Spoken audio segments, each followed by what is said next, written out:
Halo, assalamualaikum warahmatullahi wabarakatuh.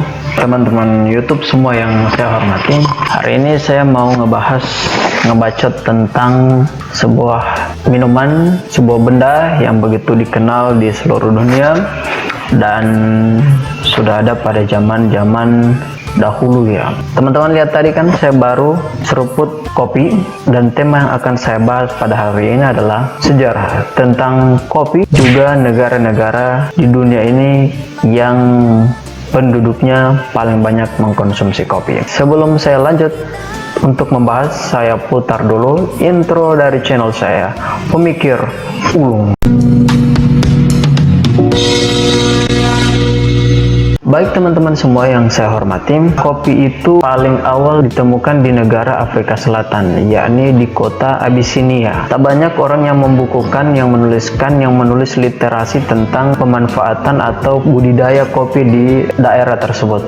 Karena memang pada saat itu kopi ditemukan di daerah yang memang masyarakatnya belum mengenal peradaban modern ya, sehingga tidak terbukukan dengan baik tentang sejarah dan juga pemanfaatan kopi di daerah Abyssinia tersebut. Sampai kemudian orang-orang dari Arab itu datang ke Abyssinia dan minum kopi di sana, dan mereka merasa tertarik gitu ya, karena memang ada energi yang diberikan oleh minuman yang satu ini. Kemudian setelah orang-orang Arab tertarik untuk mengkonsumsi kopi ini, mereka memiliki ide untuk menjual kopi tersebut di Arab sana gitu. Kemudian para pedagang Arab yang membeli biji kopi dari Abyssinia tadi diperdagangkan di Yaman. Ada satu pelabuhan namanya Mocha ya di Arab itu. Di situ tempat distribusi kopi terbesar di dunia pada saat itu. Dan hanya di situ saja tempat penduduk dunia untuk bisa mengakses kopi ya di situ. Namun strategi pemasaran Arab itu, mereka menjual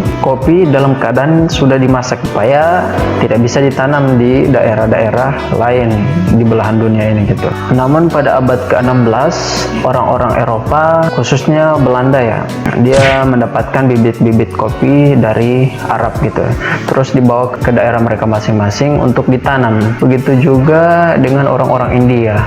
Ada orang-orang India yang berziarah untuk melakukan haji gitu di tanah suci.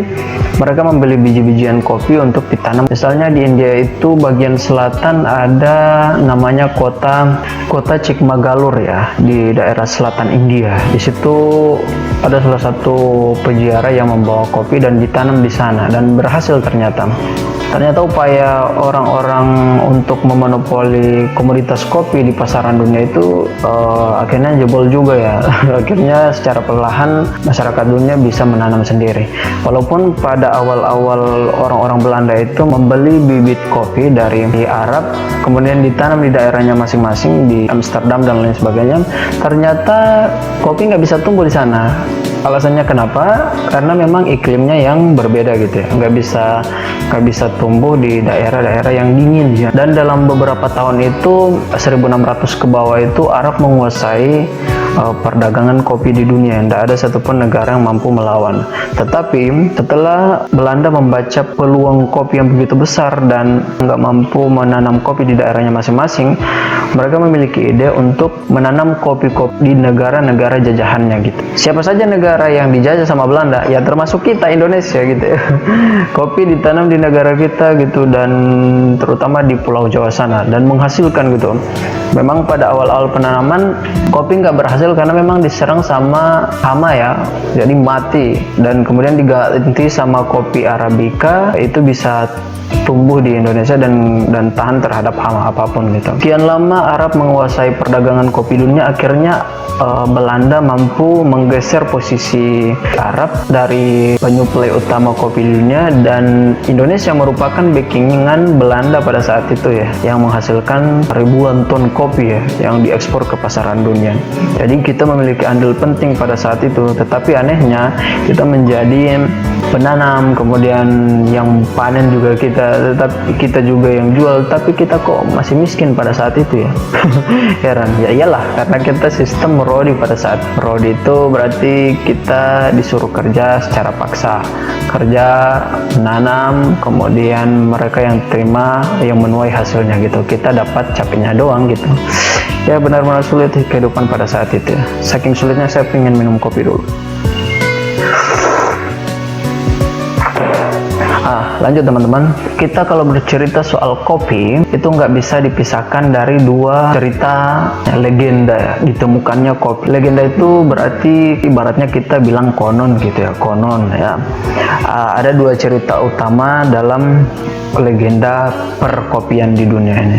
Yang pertama adalah legenda si Kaldi dan kambingnya gitu ya. Diceritakan Kaldi ini punya kambing gitu. Dan suatu ketika si Kaldi ngajak kambingnya untuk dikasih makan di hutan, dan kemudian tiba-tiba kambingnya ini meloncat ke sana kemari, menari ke sana kemari, kayak apa ya, lagi seneng gitu ya. Setelah Kaldi cari tahu penyebab kenapa kambingnya jadi seperti ini, kayak kegirangan gitu, senang gimana gitu, ternyata dia habis makan sebuah biji beri merah gitu ya, biji beri merah. Si Kaldi mikir, kenapa kambing saya jadi begini, harus saya coba juga nih buah, kenapa bisa membuat hewan saya jadi girang seperti ini. Akhirnya Kaldi ini dia ambil biji beri merah tersebut dan dimakan juga. Rasanya dia rasa sepat, tapi dia bisa menghasilkan energi gitu, memiliki tenaga ekstra. Dan akhirnya dia menghubungi via WhatsApp ya. Enggak teman-teman, pada saat itu belum ada WhatsApp ya. Dia bertemu sama seorang biarawan, dia lapor, saya temukan ini di hutan, kalau kita makan ini kita memiliki tenaga ekstra gitu. Akhirnya si biarawan juga percaya dan mencobanya gitu, mencicipi. Dia makan dan ternyata betul, setelah dia makan cuma rasanya kan pahit ya. Jadi dia mengembangkan beri ini untuk dipanggang dulu, kemudian dihaluskan dan diseduh dengan air panas begitu. Jadi dari situ permulaan kisah legenda daripada ditemukannya kopi. Itu yang versi Afrika ya. Sementara yang Yaman lagi beda. Ada yang namanya si Omar Sadili ya. Omar Sadili ini diceritakan merupakan seorang tabib di kota Yaman. Dia memiliki kemampuan yang hebat dalam menyembuhkan pasien-pasien yang menderita penyakit gitu. Metode pengobatan dari si Omar Sadili ini adalah dengan memadukan antara doa dengan ramuan gitu. Namun melihat ketenaran dan kemampuan dari si Sadili, si Omar, banyak yang tidak suka karena dia banyak berhasil melakukan penyembuhan gitu, menyembuhkan penyakit orang. Dan mereka bersepakat, orang-orang pembenci ini, untuk bagaimana menghasut masyarakat bahwa si Omar ini menggunakan setan di dalam menyembuhkan penyakit masyarakat. Dan anehnya pemerintah setempat, raja-raja setempat dan masyarakat setempat percaya sekaligus gitu ya. Dan langsung Omar diusir dari kota dan dia menuju hutan. Nah, dalam perjalanan Omar tentu merasa lapar gitu, nggak ada makanan, di tangan juga nggak ada bekal. Akhirnya dia makan seadanya yang dia temukan di jalan. Nggak sengaja bertemu dengan buah beri merah lagi gitu. Dia makan, kemudian dia merasa pahit dan kemudian dia berpikir untuk memanggangnya dulu gitu, memanggang kemudian diambil airnya. Tanpa disangka, ringkas cerita nih ya, banyak masyarakat dan penduduk yang tertarik dengan minumannya ini gitu, karena dengan minum ini akan dapat energi plus kan. Jadi masyarakat juga suka gitu, dan terdengar sampai di petinggi-petinggi kota Yaman pada saat itu. Akhirnya Omar Sadili dipanggil ke kota lagi untuk tinggal di sana dan mengembangkan dia punya kopi gitu sebagai ramuan menyembuhkan penyakit, juga untuk minuman gitu ya. Jadi dua legenda ini sebenarnya sih yang paling banyak dikisahkan ketika kita menelusuri soal perkopian di dunia gitu ya. Dan teman-teman yang saya hormati ya, lantas dari mana asal usul kopi ini? Nama kopi ini kira-kira dari mana? Banyak yang mendefinisikan bahwa kopi itu diambil dari bahasa Arab ya. Nah, yang namanya itu kahwah dari istilah Arab, dan ada juga di Turki ya. Di Turki itu namanya kahve, yang biasa disebutkan untuk sebuah minuman yang berasal dari biji-bijian yang diseduh dengan air panas seperti itu.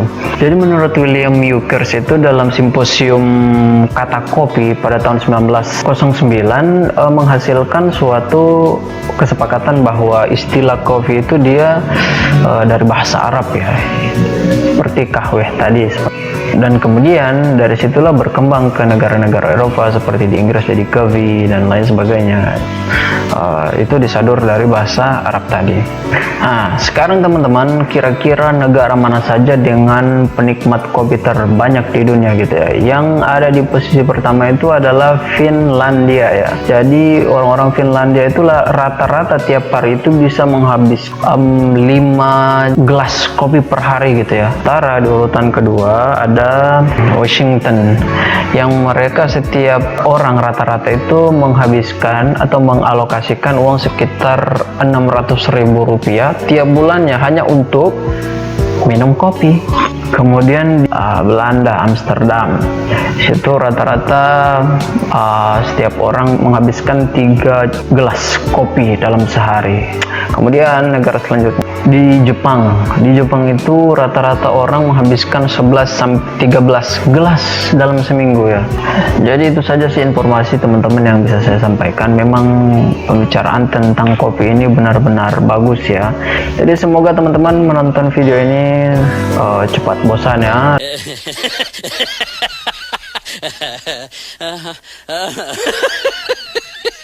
Dan kalau udah bosan, matiin aja komputernya. Dan saya akhiri, semoga ada manfaatnya di video. Assalamualaikum warahmatullahi wabarakatuh.